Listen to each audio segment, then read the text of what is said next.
Hey guys, welcome back to the video. In this video we'll clean up the engine and service it. And yeah, before wasting any more time, let's get to it.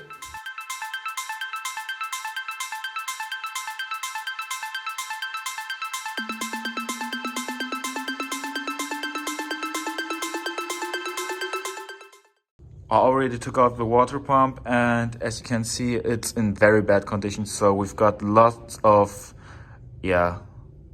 rusted metal, and the intake of the water pump is quite bad as well.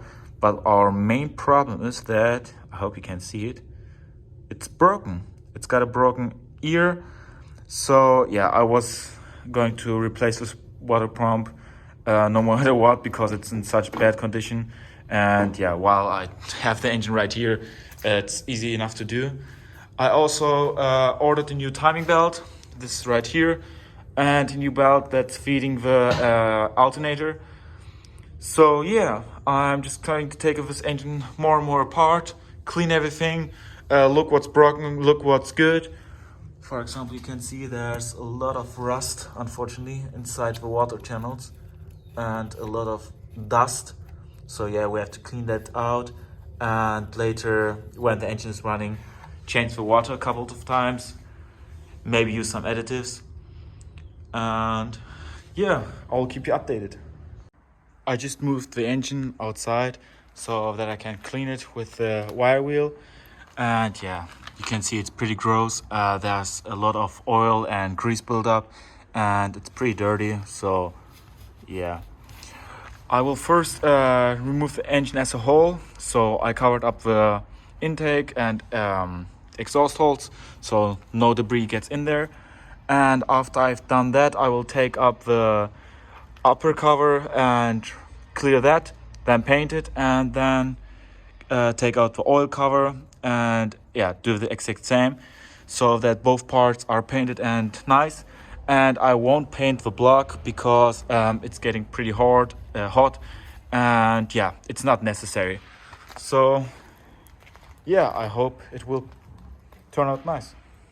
I already took out the water pump, and as you can see it's in very bad condition. So we've got lots of rusted metal, and the intake of the water pump is quite bad as well. But our main problem is that, I hope you can see it, it's broken. It's got a broken ear.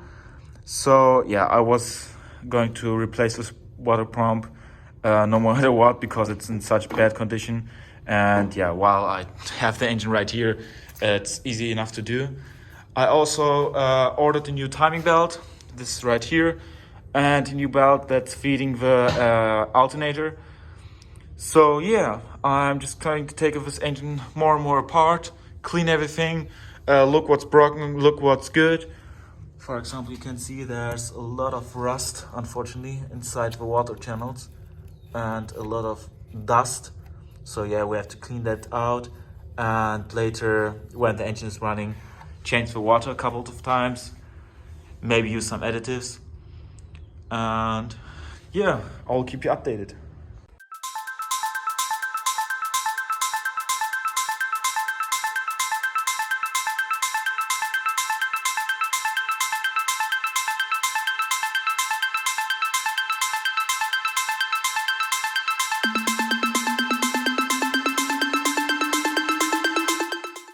I just got myself this heat resistance paint.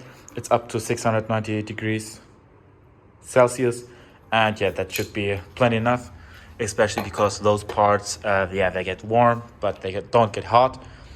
And I think it will be fine because besides the oil pan, those other things won't be exactly in places where they could be damaged or scratched. So yeah, I think spray paint should be fine. It's the only paint I found that was rated up to 690 degrees Celsius.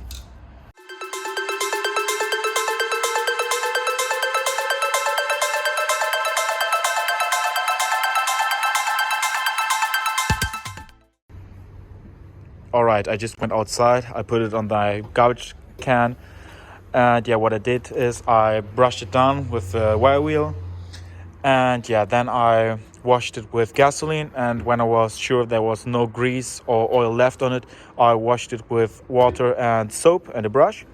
And yeah, it turned out really nice. For making sure there's no water left on it, I put it on my oven. So yeah, at the moment it's pretty hot, pretty toasty. You can't really touch it for long. I will let it cool down for a little bit, and when it's around maybe 30 degrees, I will start spray painting it with the paint while it's still warm, because the outside is pretty cold at the moment. So yeah, if it's warm, the paint will stick better to it. Yeah.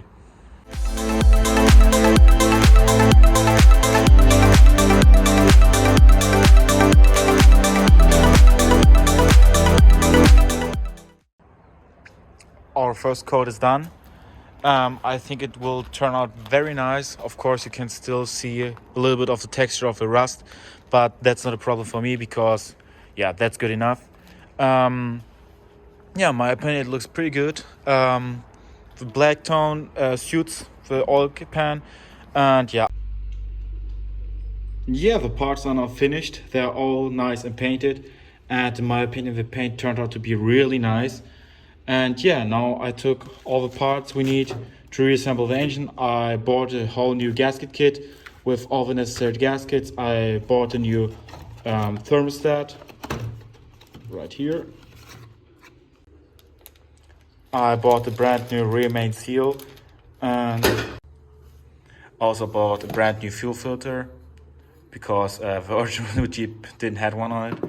I also bought a brand new water pump, because the old one was really rusted, and this one is nice and clean. And I also bought a new oil filter. This won't be in there for long, because after 10 hours of runtime I will change the oil and the filter again. So that some debris that might have gone into the engine while it's sitting here can be flushed out. And while we're at the engine, I took off the first part that's holding in the crank. I don't know what it's called, some kind of bearing. And I wanted to look if it's scratched or something, and there are some minor marks, but you can't even feel them. So that seat is still in pretty good shape. I'll reuse that. And now I'm going to clean the engine. I unfortunately don't have an engine stand, so it's just laying here on some wood. And after I've cleaned it, I'll take it, put it back together. Guys, one quick tip. In this engine you can only install the rear main sail, or I don't want to say only, but the easiest way to install it is while you remove the lower part of the bushing. And now that's not on there, we can try to put that on.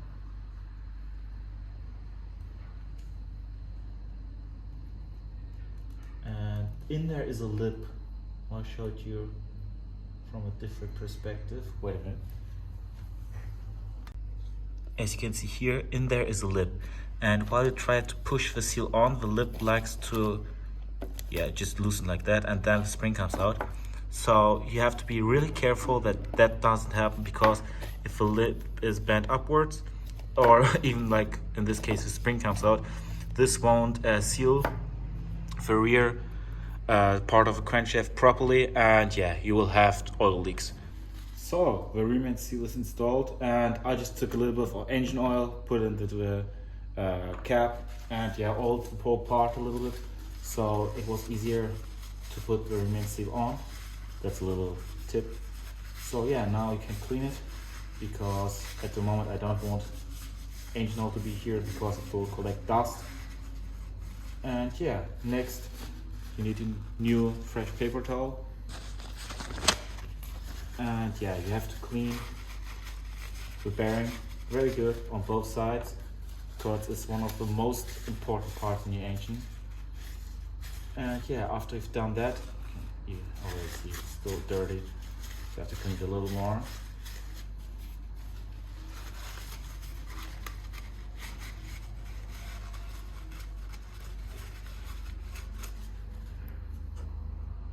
So when you have cleaned the bearing nicely, you can take a little bit of oil. You can't do this by hand. Most people wouldn't recommend it, but it's alright. It's not a high performance engine. And then after you have oiled both surfaces, which is very important that they are oily, you can try to put this back together and tap it slightly, not too hard, into position. And yeah, this is now where it belongs. Then you take your bolts, which I've cleaned already, and you oil the threads. It's important that the threads go in oily, so it won't come loose later. And you tighten them hand tight. So one side.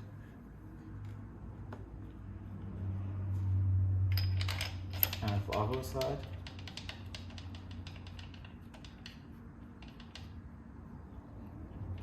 Just like that.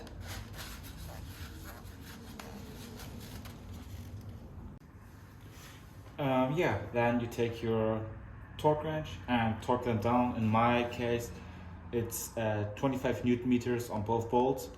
And yeah, you first torque them to 20 Newton meters, and then in two Newton meter steps, like 22, 22, 24, 24, 25, 25, so that they are evenly pushed against the surface. And then you can control, if you can, turn the engine by hand without having anything on it. It's in most cases fine, but if you, for example, your engine might bite now, then it's too tight, and you have to loosen those and do it again. So I put down our pre-cut seal, and we've got the part that will go on here like so, and we've got a seal here. And yeah, I will start by pushing in the seal so it's flush in there. Alright, I have now pressed in the sealer, and in my opinion it's nice. Yeah, that broke out in the casting was earlier, so that's not for me. I hope so, at least. And yeah, now that it is in, you can install the part. And first of all, I'm going to wash my hands again.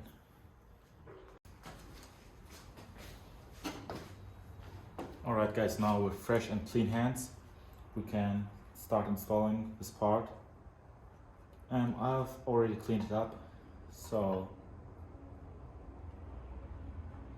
it'd be nice if it's going on there easily. Yeah, oh, it's already on there. That was nice. So we have to line these parts. And as you can see here, here's a brake oil.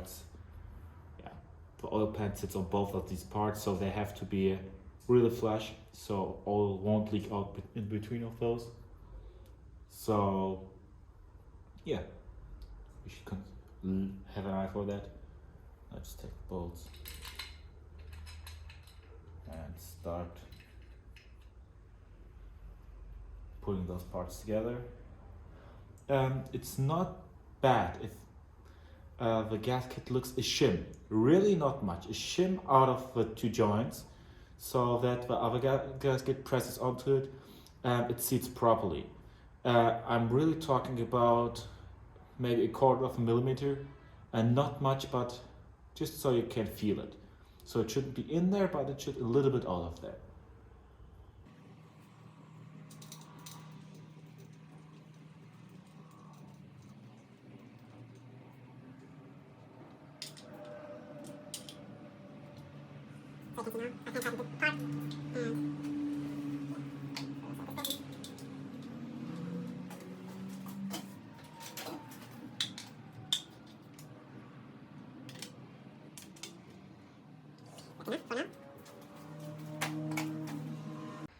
So now we're continuing our build of the engine.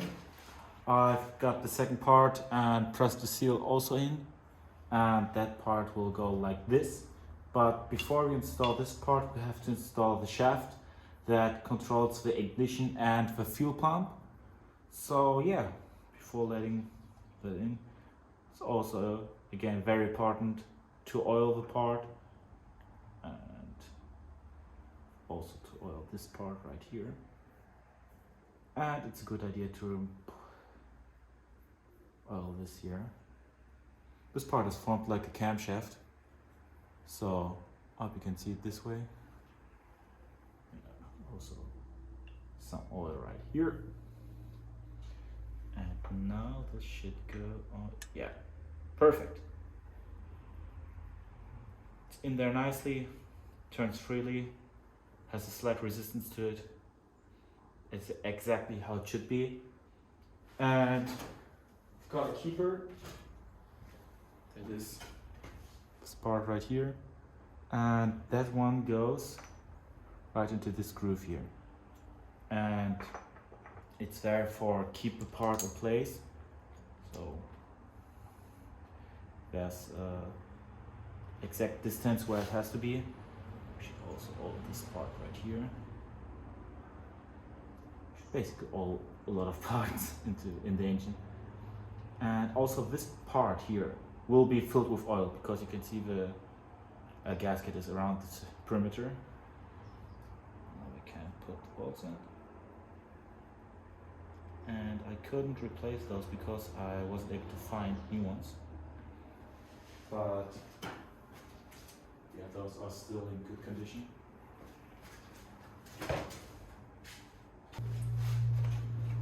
Power.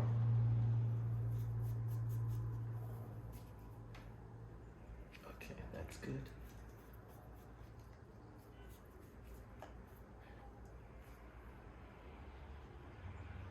And that's good as well.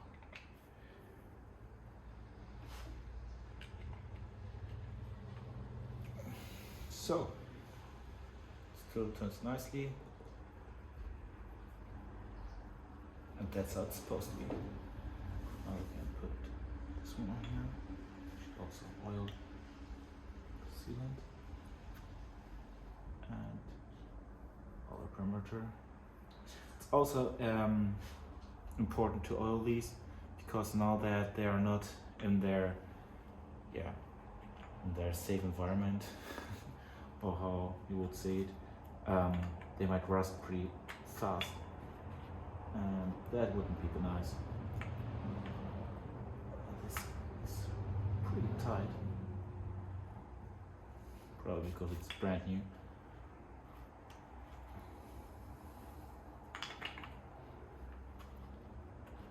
So this side is in. Yeah, we have to help a little bit. Now while I'm putting back the engine together, I thought how about painting this part and the timing gears. Yeah, so I figured why not paint this one as well. And yeah, I think the before and after speaks for itself. It looks so much better. And this isn't rust. I also thought it was rust, but maybe it's a little bit of rust, but I couldn't get it off with the wire wheel. So it should be good enough to paint. And yeah, I just took a piece of cardboard, rolled it, and put it into the middle. So where this gear sits on the shaft, there won't be any paint. And yeah, let's paint this. Yeah, even now the roll bar helped me more than I thought. Yeah, I'm just going to use a few light coats and it should be fine.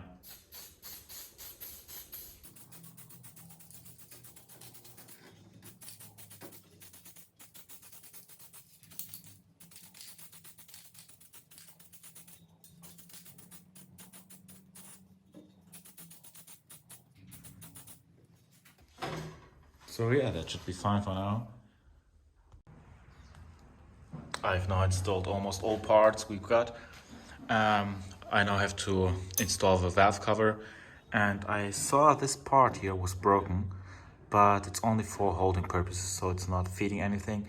And for now, I'm going to leave it like that because taking the valve cover off is easy enough to do later.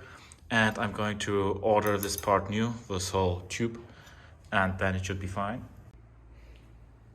In my opinion, the engine turned out really nice, especially if you think about how the engine looked before I worked on it.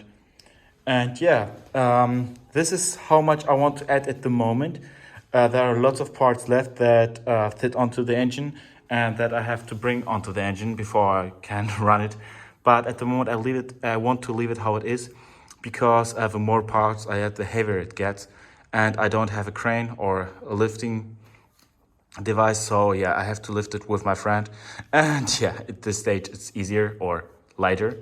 So yeah, now we can move on with removing parts from the chassis. And you can see I put the whole chassis on wooden blocks so that it wouldn't fall over. There are 4 in total. And what I'm going to do next, I already prepared the air gun.